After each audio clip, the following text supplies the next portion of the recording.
मोदी सरकार ने आज अपना 3.0 का पहला बजट जो है पेश किया है। बजट में युवाओं, महिलाओं व किसानों पर खासा फोकस रखा गया है। अभी महिलाएं हमारे साथ मौजूद हैं, हम इनसे जान लेते हैं। सरकार ने आपको केंद्र बिंदु मानकर बजट बनाने की बात कही है, कितनी उम्मीदें पूरी होती हुई नजर आई? मिडिल क्लास महिलाओं के लिए उतनी उम्मीद तो पूरी मेरे को नज़र नहीं आ रही है, क्योंकि सोना चांदी की रेट कम करने से जो मिडिल क्लास गर्ल्स हैं उन लोग को उतना बेनिफिट नहीं मिलेगा। मिडिल क्लास के लिए हाँ, वैल्यू एडिशन तब होती जब उनके एलपीजी सिलेंडर्स को सस्ता किया जाता, या एजुकेशन की जो कॉस्ट है उसको कम किया जाता, बच्चों के लिए बेनिफिट मिलती। तो ओवरऑल अगर देखा जाए तो मिडिल क्लास महिलाओं के लिए उतना बेनिफिशियल नहीं है। बट हाँ, ये जो स्टैम्प ड्यूटी की रिलीफ है महिलाओं के लिए, इट इज़ वेरी गुड। पहले भी यही था कि गर्ल्स की इन्वेस्टमेंट को प्रमोट करती थी गवर्नमेंट, अब स्लोली हम लोग उसी चीज़ में शिफ्ट हो रहे हैं। प्लस हम एक चीज़ जो सरकार से ये हम एक्सपेक्ट करते हैं कि इन्वेस्टमेंट को थोड़ा वो लोग अपलिफ्ट करें। पहले कहाँ ये लोग हम लोग की इन्वेस्टमेंट में शेयर्स और म्यूचुअल फंड को प्रमोट कर रहे थे, अब आज की डेट में उसी की कैपिटल टैक्सेशन को बढ़ा दिया गया है, which will discourage it. Investment अब ना हमारे लिए शेयर्स और म्यूचुअल फंड में सस्ता रह गया है और ना ही एलआईसी में बेनिफिशियल रह गया है, तो आम जनता कहाँ इन्वेस्ट करें। बिल्कुल, देखिए इन्वेस्टमेंट के ख्याल से सोचना चाहिए था, लेकिन जब महिलाओं की बात आती है तो घर की वो रसोई सबसे पहले नज़र आती है। तो आपको क्या लगता है, महंगाई जो सबसे बड़ा मुद्दा भी दिखा, उससे कितनी राहत मिली है? उम्मीदें कितनी पूरी हुई हैं, कितने नंबर मिलेंगे? एक्सपेक्टेशन की बात कहूँ तो उतना अच्छा नहीं है, क्योंकि कहीं ना कहीं इन्वेस्टमेंट पे टैक्स बढ़ना एक अच्छा सिग्नल नहीं था, जो कि और एक्सपेक्टेड था। कुछ कुछ सेक्टर्स पे गवर्नमेंट से एक्सपेक्टेशन थी, जैसे एजुकेशन, उस पर बहुत ज़्यादा नहीं कवर किया गया। ओवरऑल बजट ठीक था, बट वुमेन को, हाँ, वर्किंग वुमेन पे गवर्नमेंट ने खासकर फोकस किया है, बट कहीं ना कहीं जितनी एक्सपेक्टेशन थी उतना बजट नहीं था। वर्किंग वुमेन पे ध्यान दिया गया है, लेकिन परिवार में रहने वाली उस गृहिणी की कितनी बात की गई है जो पूरे परिवार की जिम्मेदारी संभालती है, रसोई की जिम्मेदारी संभालती है? अगर हम लोग ओवरऑल देखें तो कुछ मैटर्स में ये बजट बहुत ही प्रोग्रेसिव सोच रखता था और कुछ मैटर्स में बहुत ही अग्रेसिव था। और जैसे कि आपने कहा, specifically female point of view से, उनके घर से रिलेटेड, जैसे कि मेरी कलीग पूजा ने कहा, डेफिनेटली बेनिफिशियल तब होता जब उनकी रसोई में कुछ गिरावट आती, उनकी एलपीजी की गैसेस सस्ती होती, या कुछ इस तरह की सब्सिडीज़ आती, या कुछ महंगाई में गिरावट आती, जो कि अभी हाल फिलहाल देखने से तो ऐसा कुछ भी नहीं लग रहा है। कुछ चीज़ों में बेनिफिट दिया है, जैसे कि मेरी कलीग ने मेंशन किया कि स्टैम्प ड्यूटी में गिरावट आई है, ठीक है। इन्वेस्टमेंट्स हमारे लिए एक अच्छा पॉजिटिव साइन वो होगा भी कि अगर महिलाएं खुद अपने इन्वेस्टमेंट के बारे में खुद सोचें। कमा तो ले रही है, अभी भी उनके investments, it is dependent on the male members of the family, because they do not apply that mind and they are not that aware. So अगर वो शिफ्ट होगा, that will be a positive shift. महंगाई पर ध्यान रखा गया है क्या? उतना नहीं दिखने को मिला कि महंगाई को लेकर, बल्कि चीज़ें इन्वेस्टमेंट्स और महंगी ही हुई हैं।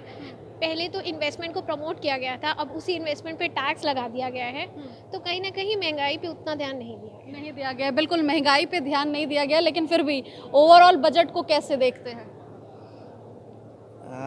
बजट के बारे में अगर आप कहें तो कुंवर बेचैन की एक कविता है, उसकी 2 लाइनें बोलता हूँ फिर बताता हूँ। हो के मायूस न यूँ शाम से ढलते रहिए, हो के मायूस न यूँ शाम से ढलते रहिए, ज़िंदगी भोर है सूरज से निकलते रहिए। ज़िंदगी भोर है सूरज से निकलते रहिए। हम उद्यमी हैं, एंटरप्रेन्योर हैं, तो पॉजिटिव चीज़ें ज़्यादा देखते हैं, ये हमारी फितरत में है। बजट वैसे देखिए तो बजट लगता है कि ये केंद्रीय बजट ना होकर के पूरी तरह से बिहार, थोड़ा सा उड़ीसा और आंध्र प्रदेश, इस पे ही केंद्रित है। लेकिन एक चीज़ की तारीफ़ करूंगा कि इसके बावजूद भी सरकार ने एमएसएमई का ख्याल रखा है। 3-4 चीज़ें जो अच्छी लगी इस बजट में एमएसएमई को लेकर के, मैं ज़रूर आपसे शेयर करता हूं। रिसर्च एंड इनोवेशन, ये एक बहुत बड़ा पार्ट था, और इंडस्ट्री, हमारी एसोसिएशन बहुत दिनों से इस चीज़ के लिए प्रयासरत थी। एमएसएमई छोटी यूनिट होती हैं, छोटी इकाई होती हैं, उनके पास इतना बजट नहीं होता कि वो रिसर्च और इनोवेशन पे खर्च कर सकें, इसीलिए अंतर्राष्ट्रीय मार्केट में हमें कम्पीट करने में प्रॉब्लम होती है। सरकार ने उसको एड्रेस किया और 1 लाख करोड़ रुपए रिसर्च और इनोवेशन के लिए एलोकेट किया है। बहुत ही सराहनीय, बहुत ही अच्छा कदम है। दूसरी सबसे बड़ी समस्या इंडस्ट्री के लिए रहती लैंड की। हम तो इंडस्ट्री लगाना चाहते हैं, लेकिन लगाएं कहाँ, जगह नहीं है। तो 1000 सिटीज़ के पास इंडस्ट्रियल पार्क डेवलप करने की सरकार की घोषणा है इस बजट में, हम उसका बहुत वेलकम करते हैं। निश्चित रूप से खूब सारी इंडस्ट्री लगेंगी, काफ़ी रोजगार मिलेगा और गवर्नमेंट को भी रेवेन्यू मिलेगा। एक बहुत ही अच्छा कदम है। एक और फेस करते हैं हम प्रॉब्लम कि बच्चे, हमारे खुद के घर के बच्चे या कोई नया लड़का इंडस्ट्री में आना चाहे तो उसको ट्रेनिंग कैसे मिले, कैसे इंडस्ट्री चलानी है, कैसे क्या करना है। इसके लिए सरकार ने एक बहुत अच्छी स्कीम लाई है कि 500 बड़ी कंपनियों में इंटरप्रेन्योरशिप कराएंगे वो बच्चों को। तो बच्चे जब वहाँ साल 6 महीने 2 साल की इंटरप्रेन्योरशिप करके आएंगे तो पूरी तरह से प्रिपेयर होके आएंगे और निश्चित रूप से जब वो अपनी इंडस्ट्री लगाएंगे तो एक वो अच्छा उद्यम के लिहाज से सोचा गया है। लेकिन क्या मध्यम वर्गीय उस पुरुष के बारे में भी सोचा गया है जो घर की जिम्मेदारियों को लेता है, परिवार की जिम्मेदारियों को लेकर सोता है? उद्यम के बारे में तो सरकार ने सोचा, उनके नज़रिए से बजट को कैसे देख रहे हैं? मध्यम वर्गीय लोगों के लिए तो कुछ सरकार को और देना चाहिए था।